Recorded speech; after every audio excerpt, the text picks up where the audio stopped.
Oke, Assalamualaikum warahmatullahi wabarakatuh. Eh, Bertemu lagi dengan saya di kelas Sistem Politik Indonesia. Kali ini adalah kelas ke-6. Dan hari ini kita akan membahas tentang sistem politik Indonesia, khususnya pada tema tentang Orde Baru. Ya, apa aja yang kita bahas dalam Orde Baru ini?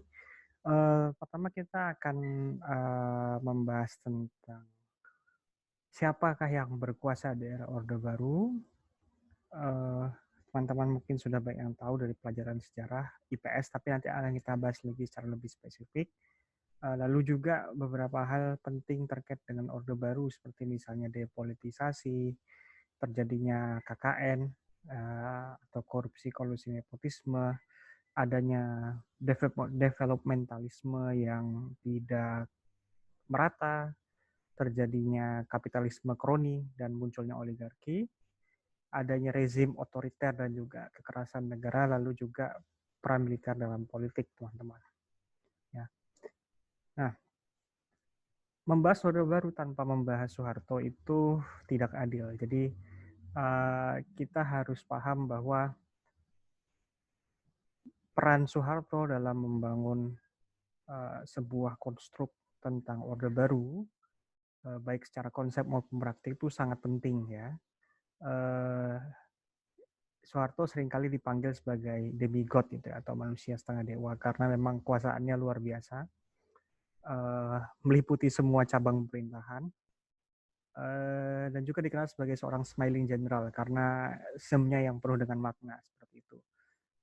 Jadi kalau kita mau memahami bagaimana Orde Baru berjalan, kita harus tahu bagaimana sejarah Soeharto dan bagaimana Soeharto berpikir, teman-teman. Nah,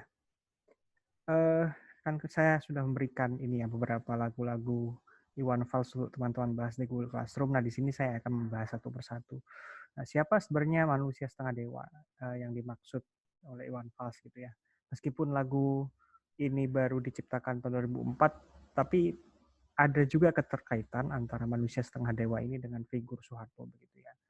Eh, Seperti yang saya bilang tadi bahwa Soeharto ini terkenal dengan sebutannya sebagai seorang smiling general. Ini adalah istilah yang dimunculkan oleh para jurnalis barat ya, melihat Soeharto yang sering tersenyum gitu. Meskipun senyuman Soeharto itu banyak makna. Jadi orang-orang seringkali menafsirkan Soeharto itu sebagai senyuman yang ambigus gitu ya, yang sangat ambigu dan banyak bisa dimultitafsirkan ke berbagai macam hal. Ya. Uh, tapi di luar dari pembahasan dan juga julukan-julukan Soeharto, kita harus tahu bahwa Soeharto ini adalah seorang perwira militer yang dididik melalui sistem militer Belanda dan Jepang. Jadi Soeharto ini pernah menjadi bagian dari KNIL atau Koninklijk Indische Nederlands Indische Leger, atau pasukan kerajaan Hindia Belanda, dan juga pernah mengikuti pendidikan militer Jepang. Jadi dari orang Belanda ya, Soeharto mendapatkan sistem pendidikan ala Barat. Dari Jepang, Soeharto dapat pendidikan uh, disiplin militer ala Jepang yang sangat hierarkis begitu ya. Itu teman-teman. Nah, setelah kemudian Soeharto ini punya peranan dalam gerakan kemerdekaan, terutama di tahun 45 sampai 49, kita tahu bahwa Soeharto ini perannya cukup penting dalam 1 Maret ya. Serangan 1 Maret 49, orang-orang Jogja pasti tahu, serangan umum. Waktu itu Soeharto jadi komandan Wehrkreis ya. Wehrkreis berapa itu nama saya lupa. Tapi Soeharto jadi komandan Wehrkreis yang kemudian berperan untuk membebaskan kota Jogja yang waktu itu jadi ibu kota Republik Indonesia, untuk kembali ke tangan Indonesia ya. Nah, namun selain melakukan hal-hal terkait dengan kemerdekaan, Soeharto ini juga berperan untuk menghancurkan ya pergerakan-pergerakan komunis dan Islam ya. Komunis teman-teman tahu mungkin ada gerakan seperti misalnya PKI, ada juga pergerakan-pergerakan seperti misalnya ITI. Nah, Soeharto dia punya peran besar dalam membasmi dua gerakan tersebut, sehingga kemudian Soeharto itu punya pemikiran politik yang berpendapat bahwa Indonesia tidak butuh kedua ini, gitu. Indonesia tidak butuh kedua ini, Indonesia hanya butuh Pancasila ya. Makanya Soeharto ketika berkuasa sebagai seorang pemimpin, Soeharto itu bilang bahwa Islam dan komunisme itu kekuatan yang mengancam Indonesia seperti itu. Nanti kita lihat bareng-bareng lagi. Nah, ketika kemudian Soeharto sudah mencapai sudah mencapai peringkat militer yang agak tinggi ya, sebagai perwira menengah di tingkatan letnan kolonel, Soeharto ini kan bekerja di divisi Jawa Tengah ya, di Diponegoro ya. Sekarang kita tahu sebagai Pangdam.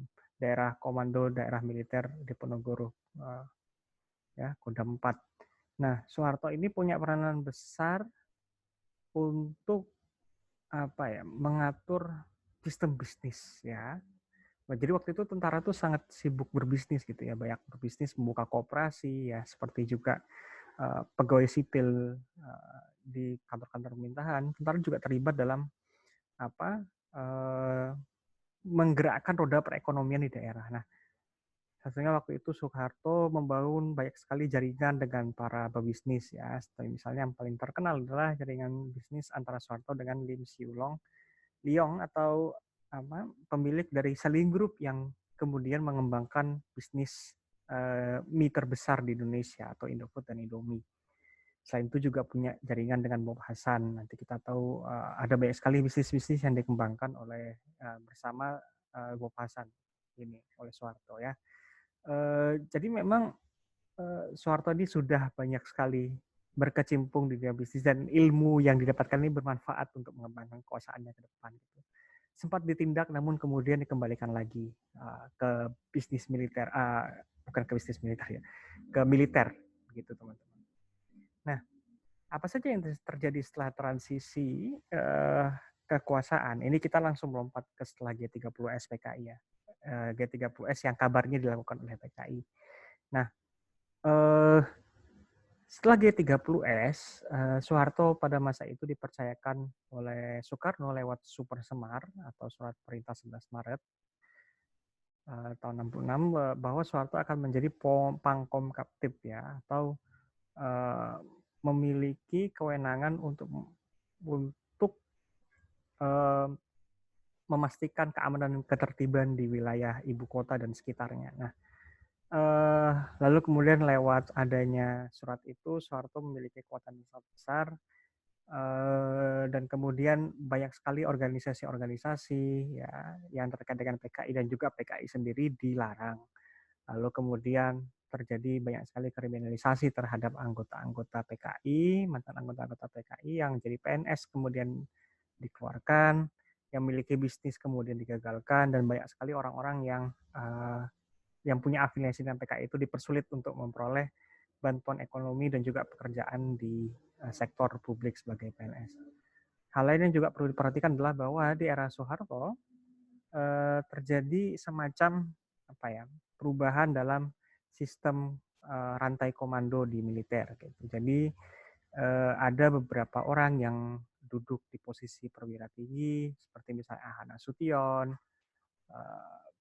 beberapa perwira tinggi lain seperti Sudomo, ada beberapa banyak sekali perwira tinggi yang dekat dengan Soekarno dan populer di masyarakat itu disingkirkan pelan-pelan oleh Soeharto.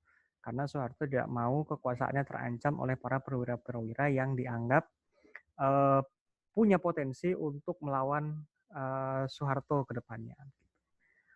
Hal lain juga yang perlu ditekankan pada masa transisi, yaitu pada masa transisi antara Orde Lama dan Orde Baru, di mana Soeharto punya peran besar di situ adalah Soeharto juga menerapkan kebijakan anti Cina. Soeharto mungkin pro pebisnis Cina, tapi anti Cina. Ya, itu perlu ditekankan. Soeharto itu pro pebisnis Cina, pro kepentingan ekonomi Cina, tapi Soeharto itu anti Cina. Ya. Jadi inilah yang kemudian punya konsekuensi ke bagaimana kita memandang masalah keberadaan etnis Cina di Indonesia gitu. Dan sampai sekarang sisa-sisa dari kebijakan ini masih kita bisa rasakan di Indonesia. Nah, jadi pada masa itu Soeharto menerapkan kebijakan anti Cina yang terdiri dari kebijakan untuk melarang orang Cina memegang 2 paspor ya, atau 2 kewarganegaraan. Jadi pada masa itu orang Cina itu masih boleh megang paspor Cina sama paspor Indonesia. Dui kewarganegaraan, tapi kemudian oleh Soeharto tidak diperbolehkan sama sekali. Gitu. Tidak boleh menggunakan nama Cina, makanya sekarang banyak orang Cina itu namanya Jawa atau mengadopsi nama Islam.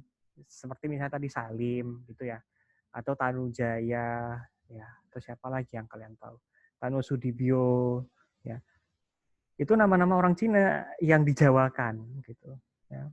Atau misalnya siapa ya yang ada yang tahu, mungkin kalau ada yang tahu silakan drop di chat box ya. Ada banyak banget. Tanoto misalnya, Tanoto itu juga nama Cina yang di-Indonesiakan gitu ya. Halim misalnya, Halim itu juga salah satu bentuk dari nama Cina yang dijawakan atau di-Indonesiakan. Jadi orang Cina itu dipaksa untuk mengadopsi nama-nama yang sifatnya lokal. Satu sisi itu bisa melindungi mereka, tapi satu sisi itu juga mencerabut mereka dari akar. Makanya kemudian mereka pintar-pintar mencari solusi. Misalnya namanya Lim, itu nanti pakai nama Jawa atau nama Indonesia Halim atau Salim. Gitu kan. Kalau namanya Tan, itu pakai Tanu Sudibyo, Tanoto gitu ya. Jadi pintar-pintar menyelipkan marga Cina mereka ke nama Indonesia. Itu yang dilakukan. Lalu juga meniadakan libur-libur Cina, seperti misalnya Imlek, terus kemudian perayaan-perayaan lain gitu ya, yang sifatnya komunal itu dilarang oleh pemerintah, dan juga pelarangan adanya perayaan-perayaan yang sifatnya umum gitu oleh orang Cina. Jadi barongsai pun bahkan juga tidak diperbolehkan sampai era Gus Dur ya. Nah, setelah itu seperti yang saya jelaskan di minggu kemarin adalah Soeharto mencoba untuk menstabilisasi kondisi ekonomi yang sedang utang parah dan inflasi tinggi itu dengan mencoba untuk mengundang para investor ya melalui undang-undang penanaman modal asing gitu ya. Undang-undang PMA ini terkenal karena bisa menarik banyak sekali investor dari Amerika, dari Eropa dan negara-negara maju lainnya.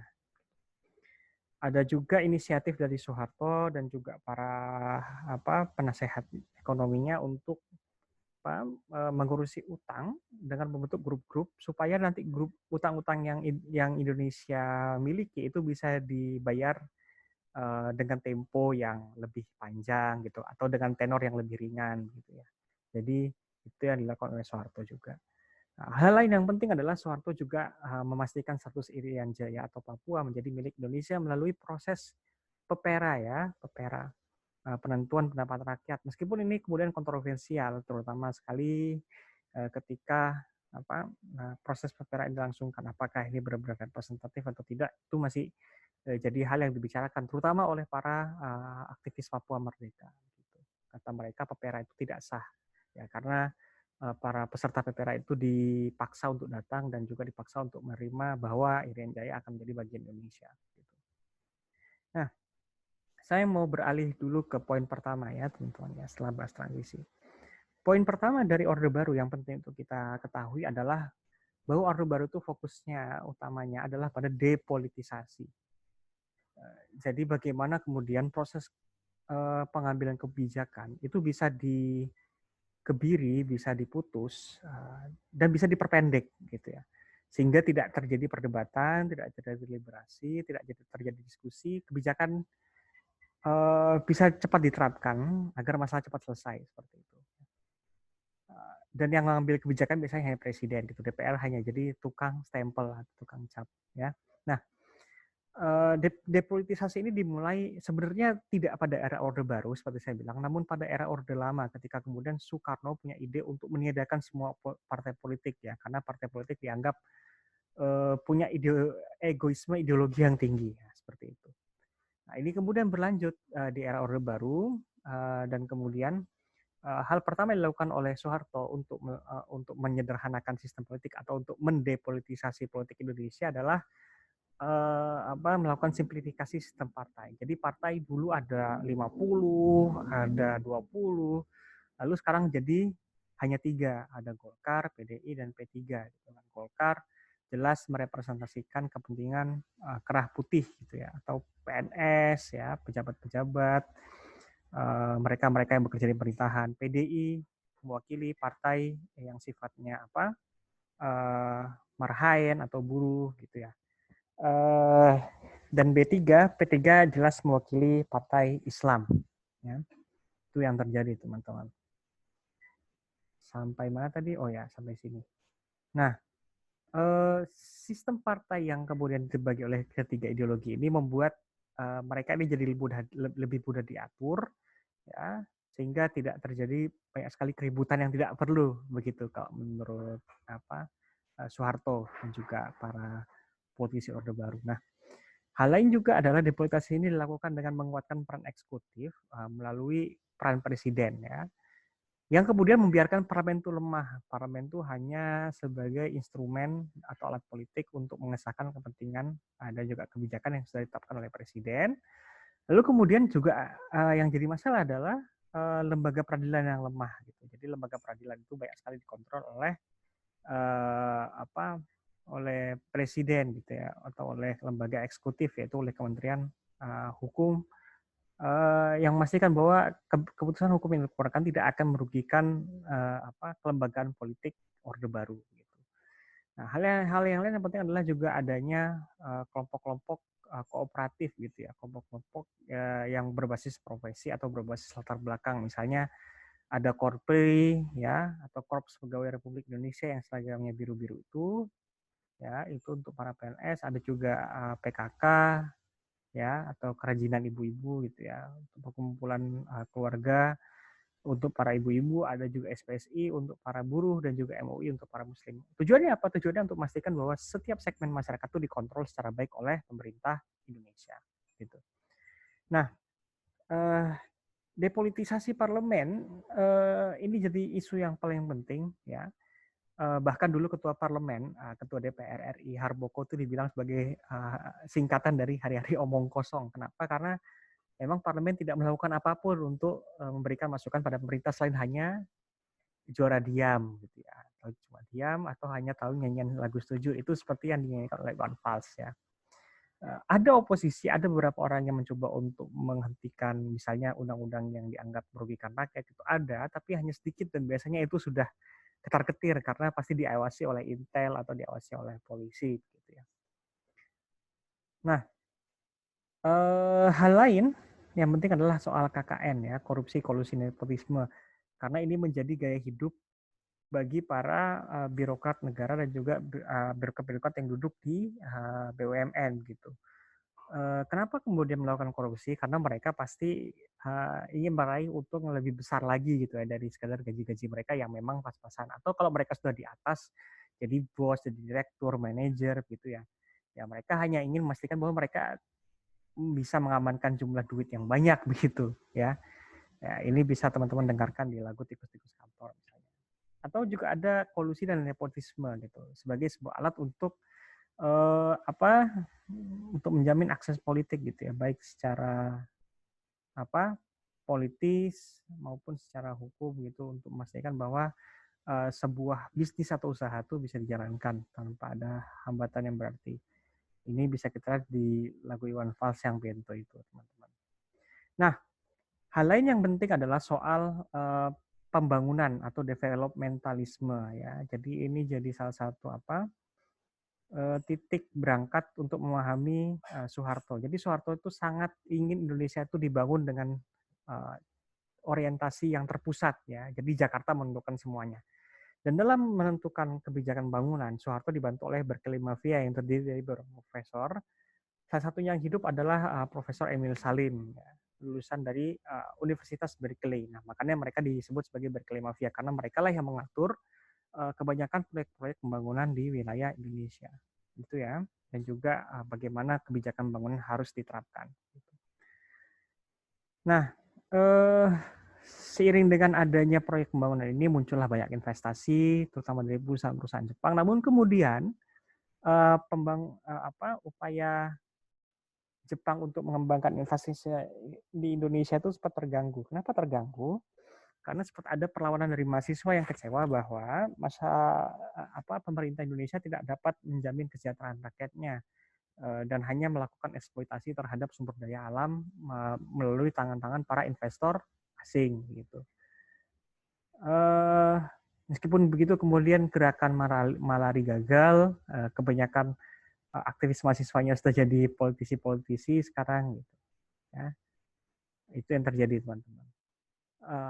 Hal lain juga diperhatikan adalah pembangunan Indonesia sebenarnya baik gitu, baik dalam segi makroekonomi karena memang banyak sekali investasi-investasi yang berhasil diundang gitu ya. Ada juga potensi sumber daya alam Indonesia seperti emas dan kawan-kawan sehingga kemudian ini memicu pembangunan yang lebih besar lagi itu di Indonesia. Meskipun dengan resiko tidak equal ya. Adanya adanya pembangunan yang tidak equal atau tidak merata ini kemudian mendukung munculnya banyak sekali perkampungan-perkampungan di luar Jakarta ya, lalu kemudian ekspansi urban, ekspansi beton ke wilayah luar Jakarta, spesialnya di kota kecamatan Ujung Aspal di Pondok Gede. Gitu. Jadi sebenarnya lagu Iwan Fals, Ujung Aspal Pondok Gede itu merupakan sebuah refleksi dari tanah-tanah milik warga ya, yang mereka itu sudah diambil oleh perusahaan gitu, ya, untuk dikembangkan sebagai lingkungan bisnis. Ya. Ada juga kebijakan seperti Impres ya untuk mendukung kerjasama ekonomi di Jawa dan luar Jawa. Namun kemudian banyak rakyat tidak percaya karena sistem ekonomi ini masih rapuh sekali untuk dijalankan ya, sehingga banyak sekali rakyat yang tidak percaya pada masa itu. Hal lain yang perlu diperhatikan adalah bahwa ada banyak sekali PNS dan juga pekerja di sektor publik yang kemudian mereka tidak dapat banyak sekali duit ya, seperti misalnya di kasus Omar Bakri ya, yang terbirit-birit dikejar oleh polisi lalu kemudian ada banyak hal yang belum disiapkan sebelum mengajar gitu. Jadi inilah jadi salah satu risiko bagi orang-orang yang orang-orang yang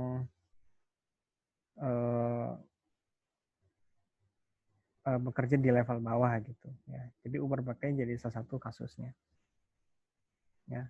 Nah, adanya unequal development atau pembangunan tidak merata ini justru tidak membuat nama Soeharto itu jadi kehilangan pamor, justru sebaliknya. Kenapa? Karena kemudian Soeharto ini ditunjuk sebagai bapak pembangunan Indonesia di 25 tahun membangun. Jadi sekitar tahun 90 ya, teman-teman. Iya nggak sih? Oh enggak tahun 70 ya. Tahun 70 lalu kemudian Soeharto dideklarasikan sebagai bapak pembangunan Indonesia gitu. Nah, hal lain yang perlu diperhatikan adalah soal kapitalisme kroni gitu. Jadi sejak awal saya bilang bahwa Soeharto sudah membangun banyak sekali jaringan-jaringan bisnis dengan para kapitalis Cina dan juga para kapitalis pribumi yang minoritas gitu.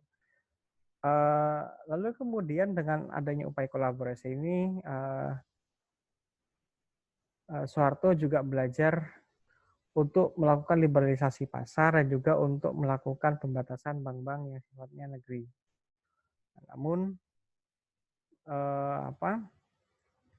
Namun kemudian Soeharto ini gagal dalam mengelola perbankan yang banyak sekali, lalu kemudian jatuh di era krisis ekonomi 97. Nah, Soeharto juga terkenal sangat pintar untuk membangun perimbangan antara para politisi, para ekonom Cina, para kapitalis Cina dengan kapitalis dari negeri lain gitu, atau kapitalis dari negeri sendiri. Ya. Sehingga kemudian dibangun kompromi agar Cina tidak terlalu mendominasi. Namun kemudian yang perlu diperhatikan juga adalah bahwa justru para birokratlah dan para rent seekers ya, atau para pencari rente yang kemudian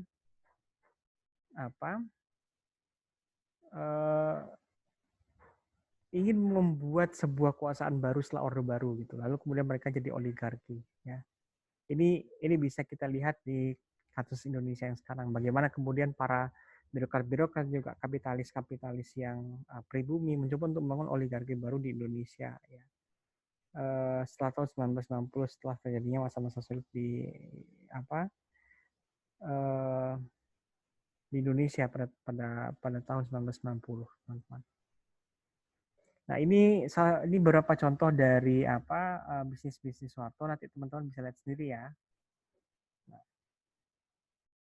lalu ada juga soal otoritarianisme yang berlebihan gitu. Jadi salah satu hal yang tidak bisa diabaikan dari Orde Baru adalah bagaimana Orde Baru itu melakukan rezim otoriter, jelas sekali. Jadi eh, Soeharto memimpin dengan sangat keras dan sangat represif, lalu kemudian dikuatkan oleh kekuatan militer, birokrat juga partai politik gitu. Nah, sayangnya dulu banyak sekali terjadi pelanggaran terhadap kekerasan yang dilakukan oleh negara ini. Jadi negara justru menindak orang yang tidak berlaku keras terhadap para otoriti gitu. Justru yang mereka sering kali penjara adalah orang-orang yang punya pendapat politik berbeda gitu ya. Jadi bisa teman-teman nanti lihat di lagu Sumbang dan Sardadunya Soeharto. Namun di tengah adanya otoritarisme yang berlebihan, ini Soeharto juga mencoba untuk menanggapi satu persatu dan kemudian apa Soeharto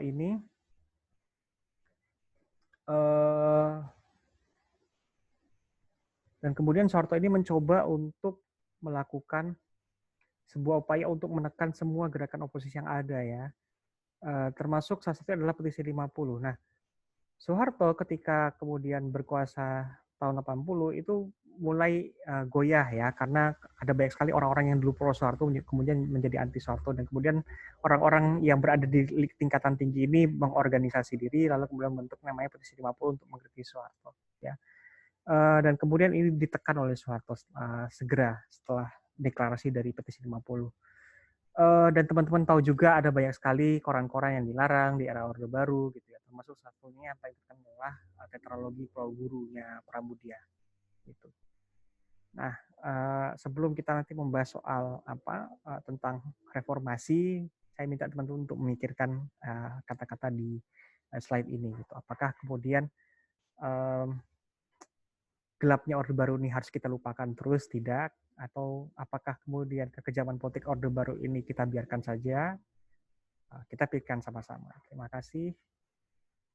Assalamualaikum warahmatullahi wabarakatuh.